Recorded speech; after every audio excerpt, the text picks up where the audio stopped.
नमस्कार दोस्तों, मेरा नाम महादेव है। मैं आपके अपने YouTube चैनल एडुमानिया में स्वागत करता हूं। दोस्तों, आज हम CBSE के क्लास 10 फर्स्ट फ्लैट के chapter 10 the sermon at Banaras इसके क्वेश्चन आंसर और इसकी जितनी भी एक्टिविटी हैं उस सबको इधर कवर करेंगे। सारे क्वेश्चन आंसर देखेंगे, इसका क्वेश्चन आंसर्स का एक्सप्लेनेशन भी देखेंगे। तो चलिए शुरू करते हैं। टेक्स्ट का थिंकिंग अबाउट टेक्स्ट, इसके क्वेश्चन आंसर देखते हैं। When her son dies, Kisa Gautami goes from house to house. What does she ask for? Does she get it? Why not? जब किसा गौतमी का जो बच्चा था वो मर गया तो वो घर घर गए और वहाँ उन्होंने क्या पूछा। घर घर जाकर उन्हें क्या मिला और क्यों नहीं। When Kisa Gautami's son died, she went from house to house asking if she could get some medicine that would cure her child. But no, she did not get it because her child was dead and no medicine could have brought him back to life. जब किसा गौतमी का जो बच्चा था वो मर गया तो वो घर घर के आए गई और उन्होंने वहाँ जाके उस दवा मांगी जो कि उनके बच्चे का क्या कर सकती थी, इलाज कर सकती थी। लेकिन क्या था कि उन्हें नहीं मिली। क्यों नहीं मिली? क्योंकि उसका जो बच्चा था वो क्या है, मर चुका था और कोई भी जो मेडिसिन थी वो उसे जिंदा वापस नहीं कर सकती थी। उसके जो प्राण थे उन्हें लेके नहीं आ सकती थी, जीवन नहीं लौटा सकती थी। Next one, Kisa Gautami again goes from house to house after she speak with Buddha. What does she ask for the second time around? Does she get it? Why not? Kisa Gautami पुनः घर घर गई और वो कब गई घर घर? जब बुद्धा से उन्होंने बात की। तो उन्होंने किस चीज़ के लिए पूछा? सेकेंड अपने राउंड में, जब वो बुद्धा से मिलने उसके बाद क्या उन्हें मिला जो वो मांग रही थी? और नहीं मिला तो क्यों नहीं मिला? तो when she meet Buddha, he asked her to get a handful of mustard seed from a house where no one had lost a child, husband, parent और a friend. She went from house to house, but she could not get the mustard seed because there was not a single house where no one had died in the family. जब वो बुद्धा से मिली तो उन्होंने उससे कहा कि मुझे एक मुट्ठी भर किसके सरसों के बीज चाहिए, उस घर से जहाँ पर किसी ने अपना बच्चा, पति, पेरेंट्स और फ्रेंड को नहीं खोया हो। लेकिन जब वो घर घर गई तो उन्हें मस्टर्ड सीड नहीं मिली, क्योंकि ऐसा कोई भी घर नहीं था जहाँ के कोई भी फैमिली से किसी की डेथ नहीं हुई थी। What does Kisa Gautami understand the second time that she failed to understand the first time? Was this what Buddha wanted her to understand? किसा गौतमी ने दोबारा जब पहली बार फेल हो गई थी तो दोबारा जाने के बाद उन्होंने क्या समझा? क्या बुद्धा उन्हें ये जो समझाना चाहते थे? क्या बुद्धा उन्हें? किसा Gautami understood the second time that death is common to all and that she was being selfish in her grief. There was no house where someone beloved had not died. Yes, this was what Buddha wanted her to understand. किसा गौतमी ने जब दोबारा वो गई तो ये समझा कि जो मृत्यु है वो क्या, वो तो कॉमन है सभी के लिए।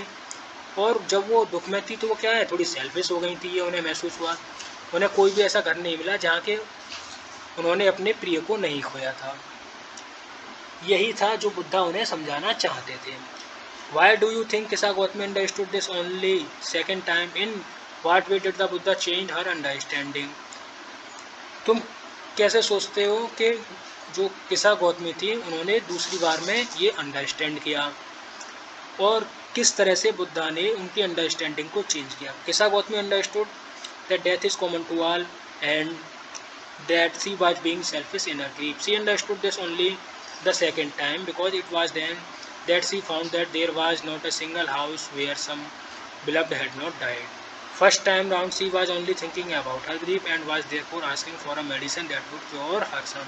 When she met the Buddha, he asked her to get a handful of mustard seed from a house where no one had died. He did this purposely to make her realize that there was not a single house where no beloved had died and that death is natural. When she went to all the houses the second time, she felt dejected that she could not gather the mustard seeds. Then when she sat and thought about it, she realized that the fact of the man is such that they live and die. Death is common to all. This was what the Buddha had intended her to understand. जब केसा गौतमी ने ये समझा कि death क्या है, common है, और वो क्या थी, दुख में क्या हो गई थी, सेल्फिश हो गई थी, ये उन्होंने सेकंड टाइम पर समझ में आया। क्योंकि पहली बार क्या था, वो जब घर घर जा रही थी तो केवल अपने खुद के दुख के बारे में सोच रही थी, उन्होंने दूसरों के जो बिलव्ड मरे थे उनके बारे में नहीं सोचा। तो फर्स्ट टाइम वो क्या है सोच रही थी, क्या है, अपने दुख के बारे में सोच रही थी और मेडिसिन मांग रही थी अपने बच्चे को क्योर करने के लिए। जब वो बुद्धा से मिली तो बुद्धा ने क्या है उनसे एक मुट्ठी सरसों लेके आने के लिए कहा, सरसों के जो बीज थे, एक ऐसे घर से जहाँ कोई मरा नहीं हो। उन्होंने ये इस पर्पज़ से, बुद्धा ने उससे ये इस पर्पज़ से कहा कि उसे क्या ये रियलाइज हो जाए कि ऐसा कोई भी घर नहीं है जहाँ के किसी का कोई भी व्यक्ति नहीं मरा हो। डेथ क्या है, नेचुरल है। जब वो सब घर में गई, सेकंड टाइम पे हर घर पे गई वो, तो उन्होंने ये महसूस किया कि उन्हें क्या नहीं मिले, मस्टर्ड सीड्स वो गैदर नहीं कर पाई। तब उन्होंने बैठी और सोचा और उन्हें ये रियलाइज हुआ कि व्यक्ति का जो भाग्य है, फेट है, वो ये है कि वो जिंदा होता है और फिर क्या है, मर जाता है। मौत क्या है, कॉमन है सभी के लिए। यही था जो बुद्धा उन्हें समझाना चाहते थे। How do you usually understand the idea of selfishness? Do you agree with the Kisa Gotami that she was being selfish in her grief? ये तुम कैसे यूजुअली समझ सकते हो कि जो आइडिया सेल्फिशनेस का, उसे आप कैसे यूजुअली समझते हो? क्या तुम इस चीज़ से एग्री करते हो कि केसा गौतमी जब वो दुख में थी तो क्या हो गई थी, वो स्वार्थी हो गई थी? Selfishness is a preoccupation with I, me and myself. Kisa Gautami was not in a position to think about other people's grief. It is natural to feel sad over death of near and dear ones, but the most people carry on their next responsibility of performing proper last rites of the dead.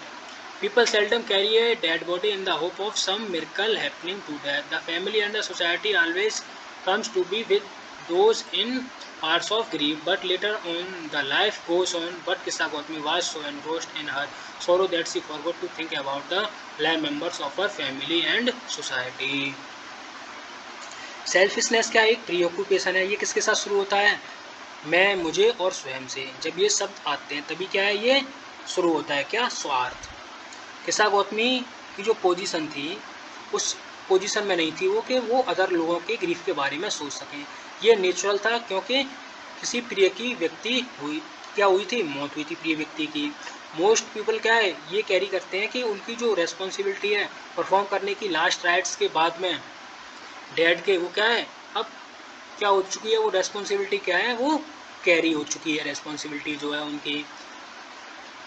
बहुत ही कम जो लोग होते हैं dead body के बाद ये सोचते हैं कि जो क्या है कि ज़्यादातर लोग क्या ये क्या सोचते हैं कि जो डेड बॉडी है वो इस आशा में होते हैं कि कुछ क्या होगा, मिरेकल घटेगा, घटना घटेगी, मिरेकल होगा और वो क्या है, जिंदा हो जाएगा। फैमिली और सोसाइटी हमेशा क्या रहती है, उनके साथ रहती है, किस में, दुख के क्षणों में। लेकिन लाइफ चलती जाती है। लेकिन केसा गौतमी ने क्या किया कि वो दुख में इतनी ज़्यादा डूब गई कि उन्होंने जो जीवित व्यक्ति थे उनकी फैमिली के और सोसाइटी के उनके बारे में सोचना भूल गई। Think it about the language के बारे में अब सोचते हैं। दिस टेक्स्ट इज, अब ये जो टेक्स्ट है, is written in old fashion style for it reports an ancient more than 2 millennia old. Look for the following words and phrases in the text and try to rephrase them in more current language based on how you understand them. Give the medicine for the child, pray tell me. Kisa repaired to the Buddha. There was no house but someone had died in it. Kinsman Mark. अब आपको ये बताना है कि ये जो word हैं old fashion style में लिखे हुए हैं, अब इनको आपको मॉडर्न स्टाइल में करंट लैंग्वेज में लिख के बताना है। ये वाले जो आपके वर्ड हैं, जैसे कि इसका क्या होगा, पहले वाले का ये होगा, give you medicine for your child, please tell me, pray tell me का। Kisa went to the Buddha, repair to Buddha. There was no house where no one had died. Kinsman means relative, mark means listen. अब ये जो word है इधर आपकी इस activity में, for there is not any means by which those who have been born can avoid dying after reaching old age, there is death of such nature are living beings.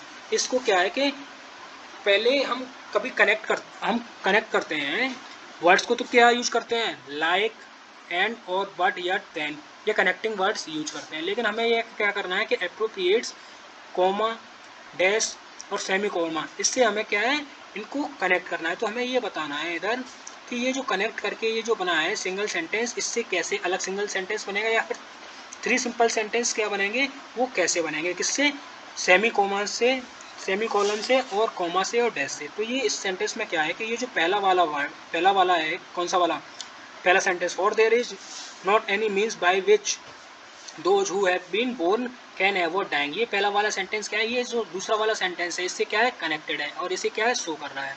और दूसरा वाला किससे connected है, इसमें after reaching old age there is death, ये पहले वाले से कनेक्टेड है। उसको क्या है, उसको क्या कर रहा है, ये वेरीफाई कर रहा है इधर।